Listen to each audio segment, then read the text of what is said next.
Bonjour à toutes et à tous. Bienvenue dans notre émission transfrontalière Grenzenlos. Hallo und herzlich willkommen bei Grenzenlos. Aujourd'hui, nous nous retrouvons dans un véritable écrin de nature, de verdure, au centre équestre le Bübingerhof. Ici, on peut pratiquer à proximité de Saarbrück des activités hippiques comme le hobby horse. En somme, de l'équitation sans cheval, nous allons découvrir cela. Au lieu de monter à cheval, le cavalier ou la cavalière chevauche un manche à balai muni d'une tête de cheval, souvent une peluche, et franchit ainsi les obstacles. Nous parlerons du hobby horse avec Johanna Kratz. Christophe Tupinier dessine depuis toujours. Enfant, il ne pensait pas qu'il créerait un jour des bandes dessinées. Rencontre avec ce dessinateur français qui vit en Allemagne. Notre labo interculturel se penchera ce mois-ci sur un sujet de circonstance, Noël. Parler français et allemand tout en jouant, le cercle de billard de Sarreguemines s'avère être un lieu de rencontre franco-allemand.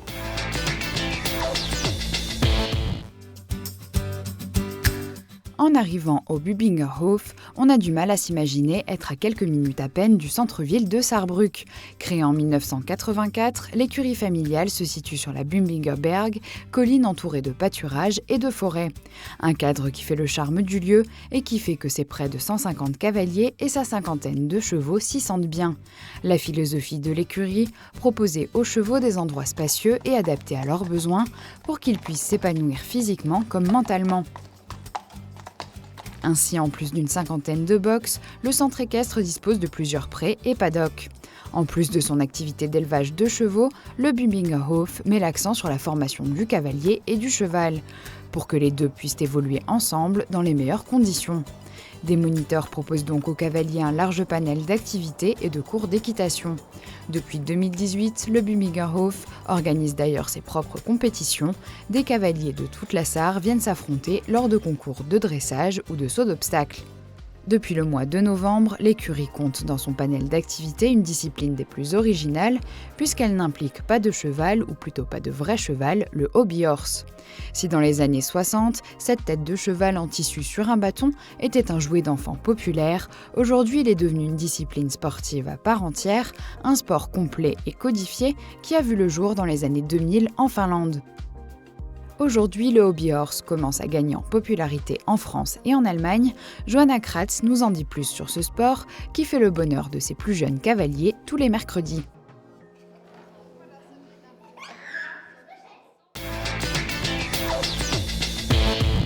Hallo Johanna Kratz. Hallo. Sie sind Pferdewirtin und Reitlehrerin. Genau. Seit wann? Also reiten tue ich selber schon seit über 25 Jahren. Meine offizielle Ausbildung zur Pferdewirtin habe ich jetzt vor 3 Jahren gemacht. Okay. Und Sie unterrichten Hobbyhorsing. Genau, das ist jetzt ganz neu. Woher kommt dieser Sport? Der Sport kommt aus Finnland. Also so aus den skandinavischen Ländern ist das jetzt so in den letzten Jahren auch zu uns rübergeschwappt. Aber ich glaube, es ist eigentlich schon was ganz Altes. Also ich glaube, schon immer haben Kinder, die sich für Pferde begeistern können, mit Stockpferden gespielt oder auch ohne Stockpferde versucht, so die Bewegungen von den Pferden nachzuahmen. Also ich kenne das von mir selber. Auch als Kind war natürlich die Liebe zum Pferd schon groß. Und da bin ich auch immer bei uns im Garten, habe ich mir Hindernisse gebaut und versucht halt wie ein Pferd zu galoppieren und zu springen. Und also ich glaube, als unorganisierter Sport schon ganz lang, aber jetzt neu als organisierter Sport halt aus Finnland, dass man es wirklich in einem Verein irgendwie betreiben kann. Und Sie persönlich, wie haben Sie diesen Sport entdeckt? Durch meine Tochter tatsächlich.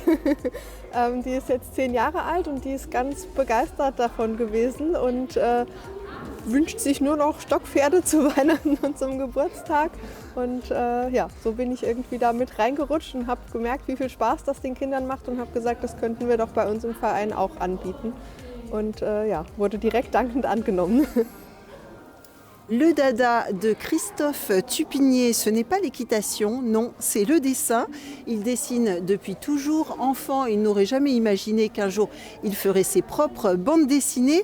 Aujourd'hui, ce dessinateur français transmet son savoir-faire lors de cours pour des enfants et des adolescents. Jens Scherer a suivi un de ses cours de dessin à Gersheim. Le foyer socio-culturel Sponshaus à Gersheim organise depuis 2008 des programmes d'animation dédiés aux groupes scolaires germano-polonais pendant les vacances estivales.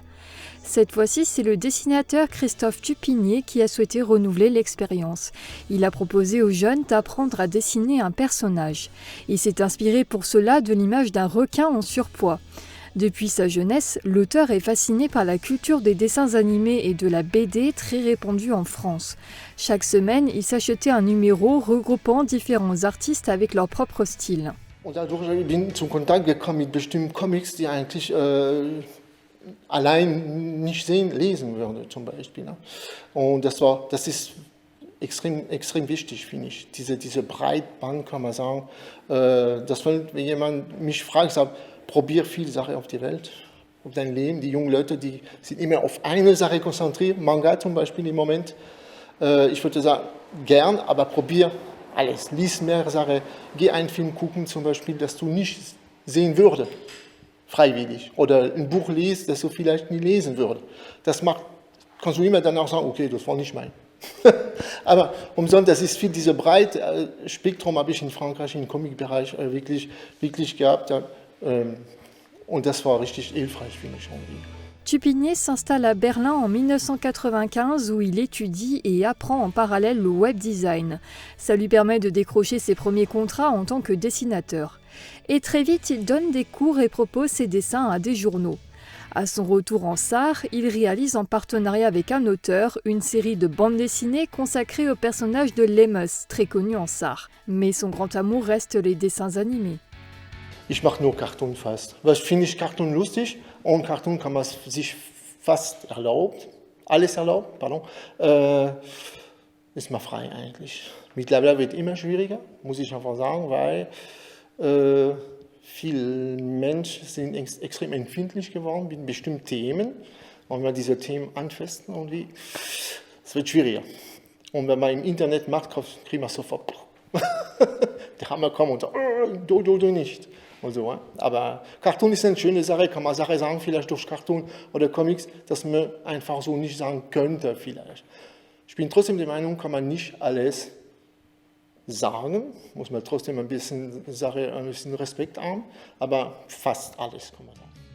Pendant ses cours destinés aux jeunes, Tupinier va à l'essentiel. Il aborde les bases du dessin à partir d'un personnage pour montrer aux garçons et aux filles qu'il suffit de quelques traits pour obtenir un résultat unique et amusant. Pour lui, le talent n'a pas d'importance. Mein Tipp für junge Leute, seid neugierig. Das ist der erste Punkt. Ja? Neugierig, probieren, gucken, vielleicht könnte was für mich sein. Wenn nicht, mach weiter, mach's anders.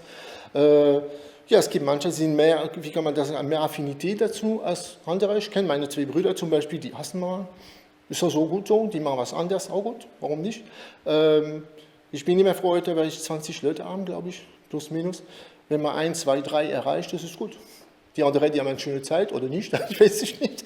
Aber ansonsten ist es so, braucht man nicht unbedingt sogenannte Talent. Ich weiß gar nicht, was das ist, Talent. Maintenant, reste à savoir quels seront les personnages qui apparaîtront dans les dessins de Christophe Tupinier ou quelles seront les prochaines célébrités qu'il tournera en dérision.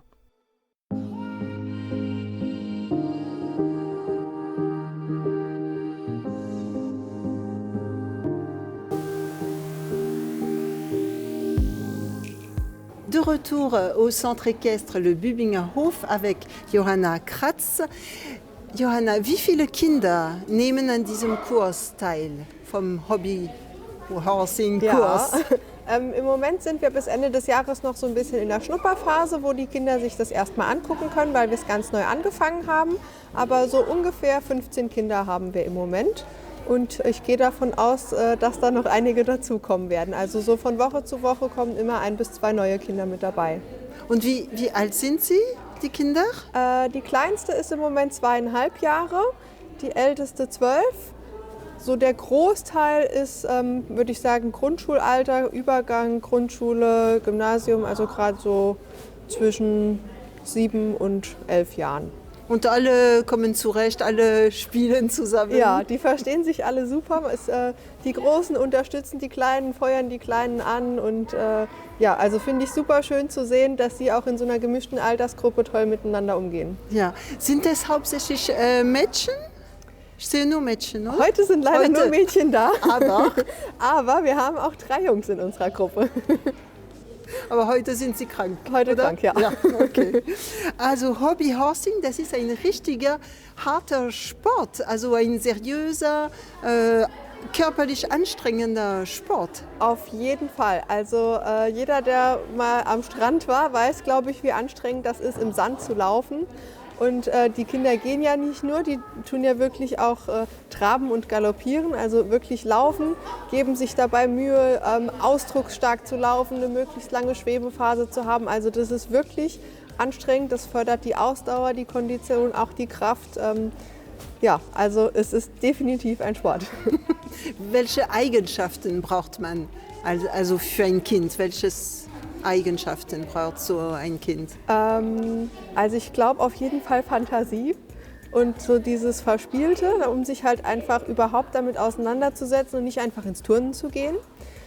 Aber so von dem Körperlichen her muss man auf jeden Fall bereit sein, sich anzustrengen, diszipliniert zu sein und halt wirklich Sachen perfektionieren zu wollen. Also in den Dressuraufgaben dann wirklich zu gucken, dass die Bewegungen genauso aussehen wie bei den Pferden, dass man die Dressur-Hufschlagfiguren, dass man die ganz korrekt ausreitet, im Springen, wenn es dann auf Zeit geht, dass man guckt, wo kann man noch ein bisschen schnibbeln, dass man doch mal noch eine halbe Sekunde schneller ist. Also so ein bisschen Ehrgeiz ist da auf jeden Fall auch dabei. Schön. Noël approche à grands pas, l'occasion pour Tom Koschutza de consacrer un labo interculturel à ce sujet.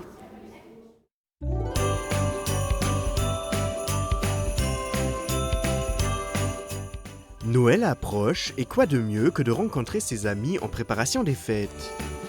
Bon, ça va? Oui, ça va. Toi? Oui, ça va. Par contre, avec mes amis français, cela crée des fois des situations bizarres. Un exemple, mon calendrier de l'Avent. Et du coup, est-ce que tu as déjà ouvert ta case pour aujourd'hui? Non, pas du tout. Bah comment ça, non? Mais c'était quand on était petit qu'on avait des calendriers. Mais non, mais c'est trop dommage. Moi, j'en ai encore plusieurs, moi. Oui, je sais, j'ai déjà 20 ans et je n'habite plus chez mes parents, mais en Allemagne, on a souvent encore au moins un calendrier de l'Avent, même si on n'est plus enfant. De plus, dans plein de familles allemandes, la mienne inclus, les parents préparent même des calendriers faits maison pour leurs enfants, en plus de ceux qu'on achète au supermarché. C'est-à-dire encore plus de chocolat, je l'adore. Ah, t'as fini ta tasse, tu veux encore un café? Ouais, je veux bien, oui. Ça S'il te plaît, va, merci. Merci. Autre tradition que j'aime entretenir, la couronne de l'Avent. Les 4 semaines avant Noël, on allume une bougie chaque dimanche.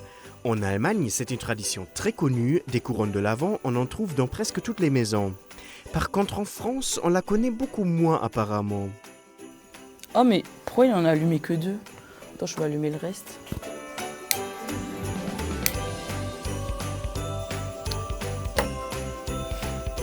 Un café pour toi. Merci. Mais qu'est-ce que t'as fait là? Bah, j'ai allumé le reste, t'as allumé les... Mais non! Mais c'est le Adventskranz, ça, c'est la couronne de l'Avent. C'est une bougie par avant là, on est que le deuxième avant. Moi, je pensais qu'il fallait allumer les 2 autres, t'en as Mais allumé vous avez 2. pas ça en France, vous? Mais non, je connaissais pas, moi. Mais c'est bon, c'est pas grave, au pire, je souffle les 2 bougies et c'est bon, non? Non, mais là on voit quand même qu'ils sont encore, ils sont déjà brûlés, ils sont déjà noirs. Non, ça fonctionne pas. Là c'est gâché. Non, ça, celui-là, on peut pas le garder. Hein. Non, faut le jeter celui-là. Ça fonctionne pas. Mais non, mais c'est pas grave, au pire. Bon, joyeuse fête tout de même. Nous sommes toujours au centre équestre, le Bübinger Hof, près de Saarbrück, avec Johanna Kratz. Man sieht hauptsächlich Kinder, die Hobbyhorsing treiben. Gibt es auch Erwachsene? Ich glaube in Finnland ja, aber hier bei uns jetzt noch nicht. Noch nicht. Ja, Aber vielleicht alle diese Eltern, die da beobachten. vielleicht. Wir haben auch an der Hochzeit von einer Freundin, haben wir auch als Erwachsene, so als kleiner Gag, haben wir eine Vorführung gemacht. Und das kam gut an. Kam sehr gut an. Vor kurzem habe ich gesehen, dass der Bübinger Hof einen Preis bekommen hat, den Jugendarbeitspreis. Warum? Aus welchem Grund? Ja, also wir hatten uns beworben und haben ein bisschen so von unserem Gesamtkonzept erzählt. Neben dem Hobbyhorsing, das wir jetzt neu angefangen haben, geht es natürlich auch einfach ganz viel um den Umgang mit dem Pferd, wie viel positiven Einfluss das auf unsere Kinder hat und auch so allgemein in der Gesellschaft, dass die einfach lernen, Verantwortung für die Tiere zu übernehmen, sich mit dem Tier zu beschäftigen, auseinanderzusetzen, mit der Natur einfach eins zu werden, Zeit in der Natur zu verbringen, auch wenn es kalt ist, sind die Kinder draußen und sitzen nicht nur vorm Fernseher. Auch das Zusammenspiel im Verein, dass bei uns jetzt wirklich Kinder vom 3 Jahre mit Leuten zusammen, die über 60 sind, in einer Reitstunde reiten, sich gut verstehen und einfach Zeit miteinander verbringen. Ich glaube, das war so ein bisschen das, was da auch überzeugt hat, dass wir den Jugendpreis bekommen haben. Sehr schön. Vielen Dank für dieses Interview. Alles Gute für die Zukunft. Vielen Dank. Après le hobby horse, un autre sport, le billard. À Sarreguemines, le billard se pratique par-delà la frontière. Des joueurs sarregueminois et sarrois s'affrontent régulièrement lors de compétitions transfrontalières. À la clé des rencontres enrichissantes, le cercle de billard de Sarreguemines a accueilli dernièrement dans ses locaux des joueurs allemands pour un match de ligue intermédiaire. Julia Bitran et Camille Henriot y étaient.